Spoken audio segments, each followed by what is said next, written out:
దేవుని మాటని మీరు మెడిటేట్ చేస్తే దేవుడు మీ వైపుకి తిరగటానికి సిద్ధంగా ఉన్నాడు. ఆయన మీ వైపుకి తిరిగాడు అని అంటే సృష్టి మీ వైపుకి తిరిగిందని అర్థం. ఎందుకంటే సృష్టికర్త పలికాడు, సృష్టికర్త నీ వైపు తిరిగాడు అంటే ఆటోమేటిక్ గా సృష్టి నీ వైపుకి తిరిగింది అని అర్థం.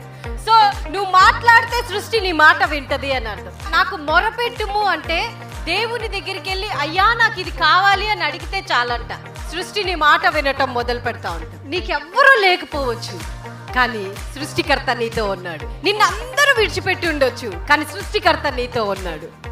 నీకు పెళ్లి సంబంధాలు ఎవ్వరూ తీసుకురాకపోవచ్చు కానీ ఏకాంగులను సంసారులుగా చేస్తానని మాట ఇచ్చిన సృష్టికర్త మీతో ఉన్నాడు. కొన్ని సార్లు భార్యలు భర్తల్ని మోసం చేయొచ్చు, భర్తలు భార్యల్ని మోసం చేయొచ్చు కానీ సృష్టికర్త నీతో ఉన్నంత వరకు నిన్ను మోసం చేసేవాడు అంటూ నీ పరిసరాల్లో దేవుడు ఉండకుండా ఉంచును గాక.